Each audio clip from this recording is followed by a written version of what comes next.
Située au pied du massif des Vosges, en plein cœur du vignoble alsacien, Colmar est la plus belle ville du département.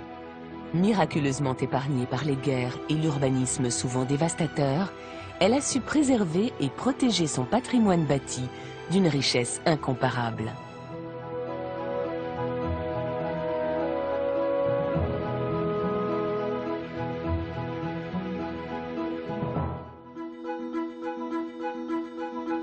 Pour nous la faire découvrir, Albert a passé la main à Guy, alias Ritchie pour les amis.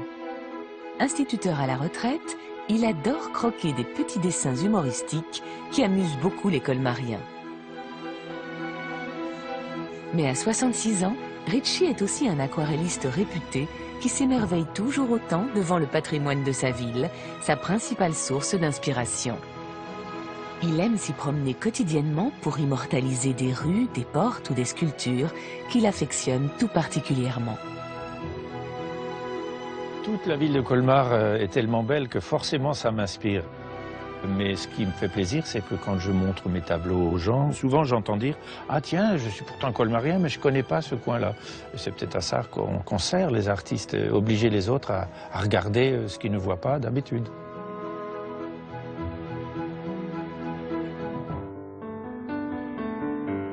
Fondée en 823, Colmar fut tour à tour allemande et française au gré des partages territoriaux. Pour évoquer ce passé, Ritchie rejoint un historien qui lui a donné rendez-vous devant la maison de naissance du plus célèbre des colmariens, Auguste Bartholdi, qui créa la Statue de la Liberté.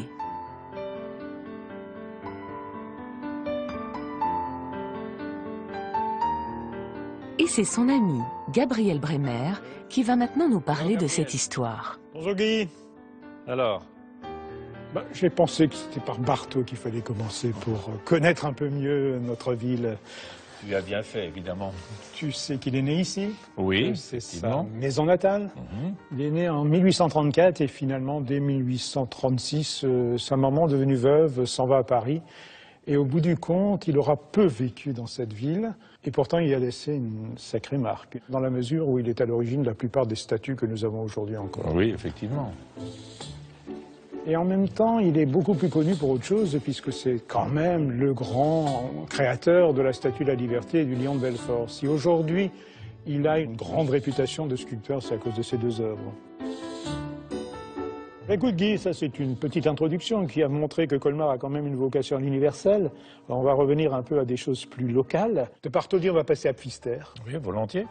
Et Pfister, c'est un nom tout à fait banal, mais enfin, c'est une grande histoire, c'est surtout une belle maison. C'est juste à côté, je te propose d'aller voir ça, et on enrichira un peu l'histoire de notre ville avec cela. L'histoire colmarienne se déchiffre surtout sur les façades de ses habitations. La plus intéressante d'entre elles est la maison Pfister, située à quelques mètres du musée Bartholdi. Bâtie en 1537 par le chapelier Ludwig Scherer, elle fut richement décorée plus tard à la Renaissance. Alors c'est déjà marrant de dire la maison Pfister, parce que Pfister, personne ne le connaît, c'était un épicier au XIXe siècle qui est entré dans l'histoire pour la bonne et simple raison qu'il a restauré cette maison. Ce qui est passionnant ici, c'est que, au-delà du fait que ce soit une maison peinte, tu as une espèce de balcon à 2 étages d'angle. Alors, il y a un nom un peu savant, c'est un oriel, Erker en allemand. Et l'oriel, comme tu vois, c'est un oriel qui permet de voir les gens à droite, à gauche, qui permet de se rendre compte qui est dans la rue, etc. Alors, Les médaillons qu'on voit en façade, là, est-ce que tu peux m'expliquer qui ils représentent? ils représentent en fait les empereurs du Saint-Empire romain germanique, c'est-à-dire les Ferdinand, les Maximilien et Charles Quint. Donc ça, c'est une des choses intéressantes. C'est un véritable livre d'histoire, d'ailleurs. Tu regarderas qu'il y a également un certain nombre de figures allégoriques au-dessus des peintures qui sont tirées soit de l'Ancien Testament, Genèse, comme on arrive à le voir, ou alors des figures allégoriques, tu vois, mais il y a marqué tout en haut à droite avec l'épée Gerechtigkeit, La justice, Glaube, la foi, etc., etc. Alors, ce qui est intéressant dans ce type de maison, c'est que ce sont des maisons privées. C'est-à-dire que ce sont des marchands qui ont réussi. Et pour une fois, l'expression avoir pignon sur rue veut tout dire. On se rend bien compte que ce n'est plus de l'anonymat, c'est qu'on a réussi et on veut le faire savoir. À l'image de cette maison Pfister, devenue l'emblème de Colmar, toutes les façades de la ville vous feront voyager au fil des siècles en suivant les évolutions de l'architecture. Mais il est un point stratégique qui résume à lui seul plusieurs époques. Finalement, il y a une économie de moyens absolument géniale en matière d'urbanisme à l'époque. C'est-à-dire, tu as 2 rues, 3 portes, et avec ça, tu as tout réglé.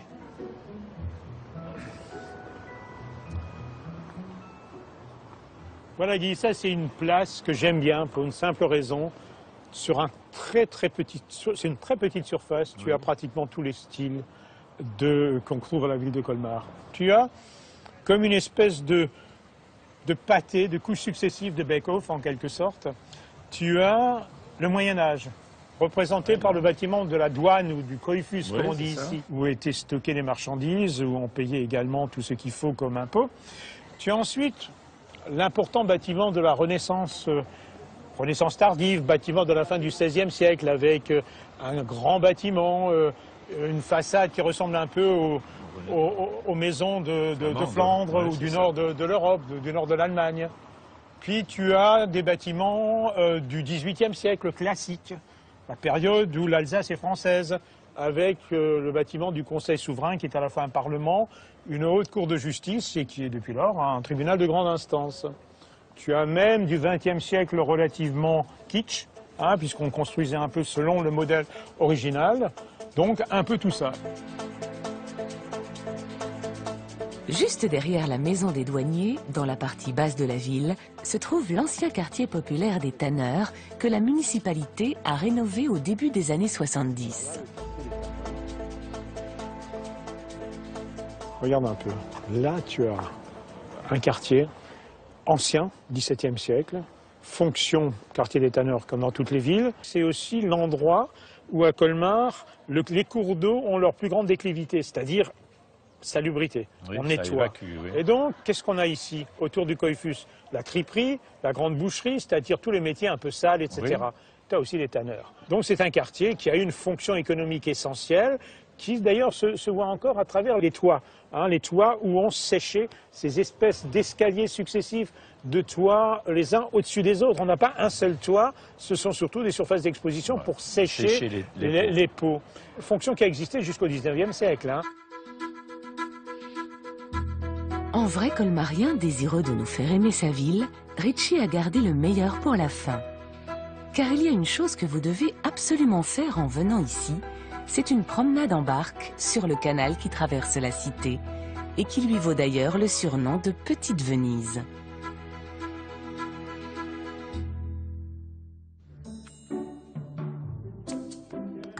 Alors, Guy, comment tu vas? Ça va, et toi? Je te remercie. Ah, Alors, tu m'emmènes faire un tour aujourd'hui? Voilà, c'est son ami batelier Daniel Gueur qui va maintenant nous raconter l'histoire de ce quartier magnifique.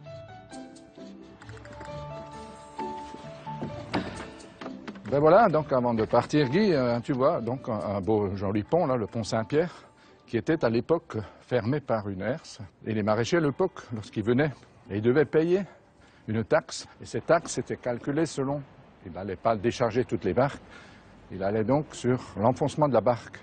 Et d'où l'idée des maraîchers de faire une barque à fond plat, donc la barque descendait moins. Et c'était un vrai casse-tête pour le douanier pour calculer la nouvelle taxe. Fallait y penser quand même. Et oui. Les gars. Et voilà, Guy. Eh oui, super.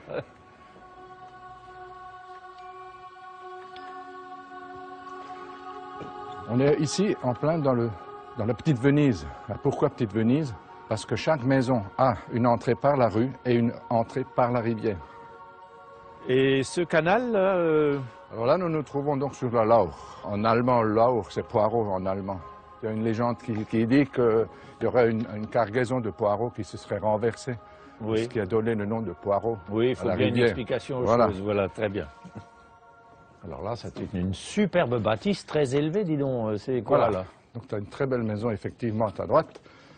Donc c'est l'ancienne maison du maréchal Turenne. Maréchal Turenne qui était très connu dans la guerre d'Espagne, dans le traité de Westphalie, qui a mis fin à la guerre des 30 ans. Donc il a habité plusieurs années ici, dans cette maison. Tu remarqueras que c'est une maison en encorbellement. Encore Bellemont, c'est une pyramide inversée. Et comme on payait une taxe au sol, le rez-de-chaussée était très, très petit. Et à fur et à mesure des étages, donc on augmentait la largeur des appartements. Encore une façon de contourner la loi et d'éviter de payer des impôts. Encore, Décidément, on n'a rien inventé de nos jours.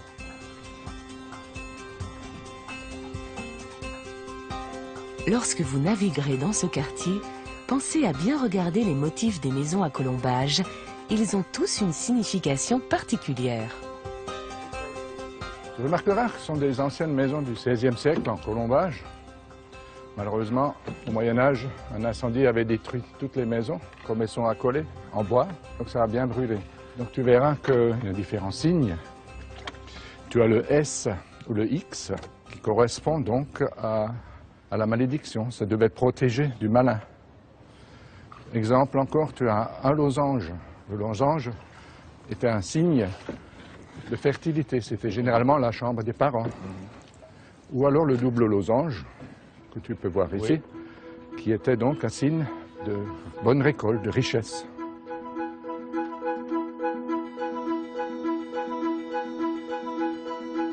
C'est sur cette émouvante découverte de la petite Venise alsacienne que se referme votre voyage dans le Haut-Rhin.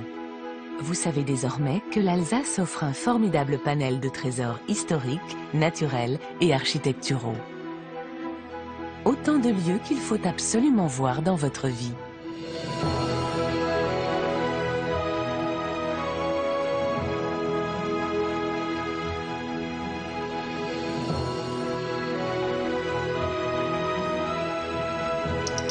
Dans un instant, même les endroits désertiques comme ici reposaient sous plusieurs centaines de mètres de glace.